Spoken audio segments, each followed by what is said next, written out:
মাত্র 50 টাকার ইনগ্রেডিয়েন্টস দিয়ে রেস্টুরেন্টের 500-1000 টাকার বোবা পার্ল ঘরে বসেই বানালাম এবং প্রসেসটা এত বেশি সহজ। একবার যদি রেসিপিটা শিখে ফেলতে পারেন যে কোনো সময় বানিয়ে ঘরের মানুষকে খাওয়াতে পারবেন।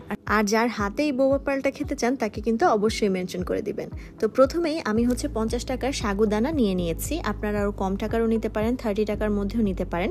আমাদের প্রথম কাজ হবে এটাকে ব্লেন্ড করা। এই প্যাকেটের অর্ধেক পরিমাণ সাগুদানা আমি ব্লেন্ড করে নিয়েছি, কারণ আমার এত বেশি প্রয়োজন ছিল না। আপনাদের যদি প্রয়োজন হয় আপনারা পুরোটা ব্লেন্ড করে নিতে পারেন, তবে অল্প অ্যামাউন্টে কিন্তু অনেকগুলো বোবা পার্ল তৈরি করা সম্ভব। সাগুদানা যেহেতু একটু শক্ত হয় তাই 2 থেকে 3 বারে এটাকে ব্লেন্ড করে নিতে হবে, একবারে কিন্তু এটা হবে না। 2 বার ব্লেন্ড করে নেওয়ার পরে এটার সাথে আমি 2 টেবিল চামচ কোকো পাউডার অ্যাড করে নিচ্ছি, 1 টেবিল চামচ কফি অ্যাড করে নিচ্ছি, আর তার সাথে 2 টেবিল চামচ চিনি অ্যাড করে নিচ্ছি। আপনারা যদি চিনি বেশি খান আর একটু বেশি চিনি দিয়ে দিবেন, তাহলে জিনিসটা আরও বেশি মিষ্টি হবে। তারপরে একটা স্ট্রেনারের সাহায্যে এটা একটু ছেঁকে নিতে হবে, কারণ এটার মধ্যে কিন্তু অনেক শক্ত ইনগ্রিডিয়েন্টস থাকবে যেগুলো এটার সাথে অ্যাড করা যাবে না। কিছুটা সাগুদানা আলাদা উঠিয়ে রেখে এটার সাথে হালকা হালকা করে গরম পানি দিয়ে ডোটা তৈরি করে নিতে হবে। এটা আমি ফাস্ট অ্যান্ড ফরওয়ার্ড করে নিলাম, এটা কিন্তু আস্তে আস্তে করতে হবে।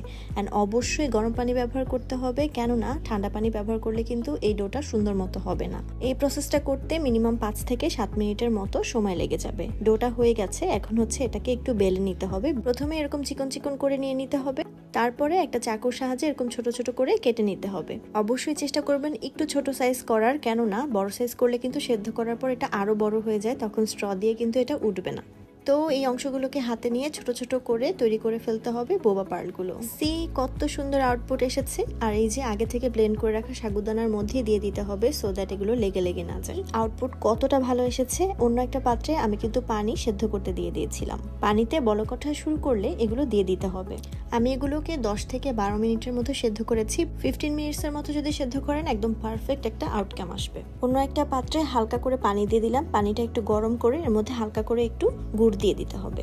গুড়ের এই মিশ্রণটাতে বলক ওঠা শুরু করেছে। অন্যদিকে আমার পার্লসগুলো কিন্তু সেদ্ধ হয়ে গেছে। এটা একটু ঠান্ডা পানি দিয়ে আমি ধুয়ে নিলাম, তারপরে একবারে দিয়ে দিচ্ছি গুড়ের ভিতরে।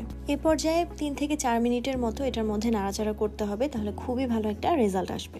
আর যে পার্লসগুলো আমি সেদ্ধ করিনি এটা একটা এয়ারটাইট কন্টেনারের মধ্যে রেখে আমি নর্মাল ফ্রিজে রেখে দিয়েছি। যাই হোক, এই পর্যায়ে ড্রিঙ্কসটা বানিয়ে নিচ্ছি। ড্রিঙ্কসটা বানানোর জন্য আমি আড়ঙের দুধ ইউজ করেছি, 2টা ভ্যানিলা কাপ আইসক্রিম, আর এই ক্যাপুচিনোটা ইউজ করেছি। আপনারা যে কোনো ধরনের স্যাশের যে কফিটা ওটা ইউজ করবেন, মিনিমাম 2 থেকে 3টা।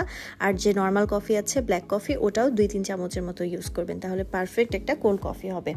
আর আমাদের বাসায় চিনি সবাই খুবই কম খায়, দ্যাটস ওয়াই চিনি অ্যাড করিনি। যদি আপনারা চিনি বেশি খান অবশ্যই চিনি অ্যাড করতে পারেন। সবগুলো ড্রিঙ্কস একসাথে আমি ব্লেন্ড করে নিয়েছি প্রায় 30 সেকেন্ডের মতো, আর তাতেই শেকটা রেডি হয়ে গেছে। এখন সার্ভ করার পালা।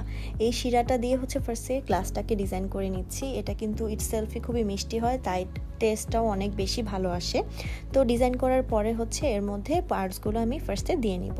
যেহেতু বাসায় আমরা নিজেরাই, তাই নিজেদের মতো বেশি বেশি পার্লস দিয়ে এটা মেক করে নিলাম। এটা দেখতে যেমন সুন্দর হয়েছিল, খেতে তার থেকে অনেক বেশি ভালো হয়েছিল। আমি তো বলবো অনেকটা রেস্টুরেন্টের থেকে বেটার আউটপুট এসেছে।